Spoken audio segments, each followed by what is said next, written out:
Very good morning all of you. इस video में हम कंटिन्यू करेंगे class 9th NCERT science book chapter 5। Actually हमारा चैप्टर 5 कंप्लीट हो चुका है, तो हम इसका एक स्मॉल रिवीजन कर लेते हैं what you have learned in the chapter 5। तो जो क्योंकि बहुत ही इंपॉर्टेंट चैप्टर है हर जगह, not only in your class exam, बाकी भी जो कॉम्पिटिटिव एग्जाम रहेंगे उसके लिए भी ये चैप्टर बहुत इंपॉर्टेंट है। तो इसका हम एक फास्ट रिवीजन कर लेते हैं। The fundamental organisational unit of life is the cell. तो आपसे पूछा जाएगा कि what is the fundamental organisational unit of life, तो आंसर हो जाएगा सेल। जो सेल्स हैं they are enclosed by a plasma membrane composed of lipids and proteins. तो क्वेश्चन आपसे बनेगा कि जो plasma membrane of the cell is composed of dash and dash, तो आपका आंसर होगा लिपिड एंड प्रोटीन्स। नेक्स्ट है cell membrane is an active part of the cell.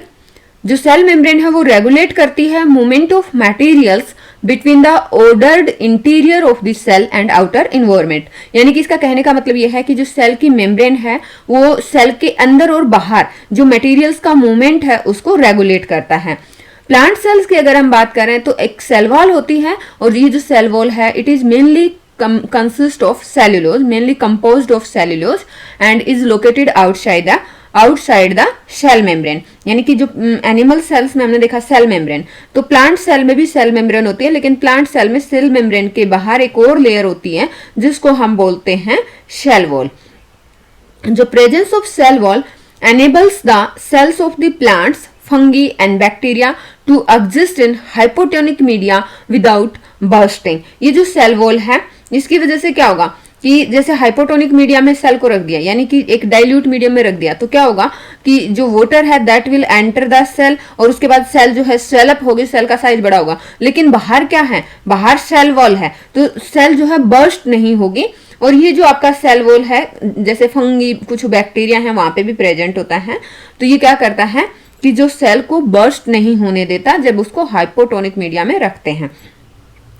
अब हमने ये देखा था कि जो यूकैरियोट्स हैं, the nucleus in eukaryotes is separated from the cytoplasm by the double layered membrane. यानी कि जो यूकैरियोट्स होते हैं उनके अंदर, सेल के अंदर जो न्यूक्लियस होता है उस न्यूक्लियस के बाहर एक डबल लेयर्ड मेम्ब्रेन होती है जो न्यूक्लियस और सेल के अंदर जो साइटोप्लाज्म है उनको सेपरेट करता है, and it directs the life processes of the cell. अब बात कर लेते हैं सेल के अंदर जो एंडोप्लाज्मिक रेटिकुलम्स होते हैं। Endoplasmic reticulums functions both as a passage way for intracellular transport.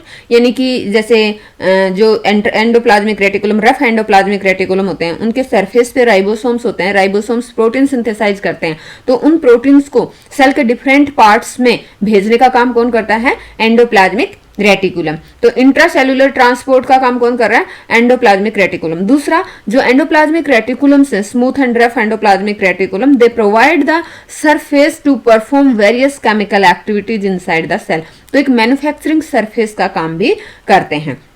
Golgi apparatus consists of the stacks of the membrane-bound vesicles that functions in the storage, modification and packaging of the substance manufactured in the cell। यानी कि cell के अंदर बहुत सारे substance बने, उनको store करना, उनको मॉडिफाई करना, उनको पैक करना, ये सारा काम कौन करता है, गोल्गी apparatus काम करते हैं।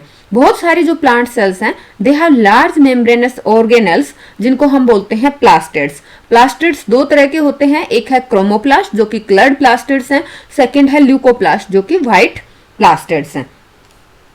अब वो क्रोमोप्लास्ट जिनके अंदर क्लोरोफिल रहता है उनको हम बोलते हैं क्लोरोप्लास्ट, और ये वही क्लोरोप्लास्ट है जो ग्रीन सिंथेसिस का पिगमेंट जिसके अंदर प्रेजेंट है और जो फोटोसिंथेसिस प्रोसेस को परफॉर्म करता है प्लांट्स के अंदर। The primary function of the leucoplast is storage. Leucoplast white colour के प्लास्टिड्स रहते हैं और इनका मेन काम है स्टोरेज, मतलब प्रोटीन, कार्बोहाइड्रेट, फैट को स्टोर करना। The most mature plant cells they have a large central vacuole that help to maintain the turgidity of the cell. यानी कि जो मैच्योर प्लांट सेल्स होते हैं उनके अंदर बहुत सारा सेंट्रल वैक्यूल्स उनमें प्रेजेंट होते हैं, और ये जो सेंट्रल वैक्यूल्स हैं ये सेल की टर्जिडिटी को मेंटेन करने में हेल्प करते हैं। और सेकंड थिंग कि they store important substances including waste also. Important substance को तो स्टोर करते हैं, साथ में कुछ वेस्ट मटेरियल है उसको भी स्टोर करने का काम कौन करते हैं, सेल वैक्यूल्स। अब जैसे प्रोकैरियोटिक सेल्स हैं उनके अंदर जो प्रोकैरियोटिक सेल्स के अंदर जो ऑर्गेनल्स हैं उनमें मेम्ब्रेन नहीं होती। तो prokaryotic cells have no membrane bound organelles. Their chromosomes are composed of only nucleic acid. इनके जो क्रोमोसोम्स हैं उनमें केवल न्यूक्लिक एसिड्स होता है। And they have very small ribosomes as organelles. इनमें स्मॉल राइबोसोम्स प्रेजेंट होते हैं एज ए ऑर्गेनल्स। अब जो cell in organism divide for the growth of body, उस प्रोसेस को हम क्या बोलते हैं, मतलब एक ऑर्गेनिजम्स में जो सेल हैं वो बॉडी की ग्रोथ के लिए डेड सेल को रिप्लेस करने के लिए डिवाइड होती हैं, उस प्रोसेस को बोलते हैं माइटोसिस। और दूसरा, कुछ जो रिप्रोडक्टिव ऑर्गन्स में सेल हैं, टिश्यूज हैं, वो डिवाइड होती हैं फॉर गैमेट्स फॉर्मेशन, उस प्रोसेस को मियोसिस बोलते हैं। तो सेल के अंदर दो तरह का डिवीजन होता है, mitosis process and meiosis process. So इस वीडियो में इतना ही, ये हमारा रिवीजन हो गया। Thanks for watching the video. जय हिंद।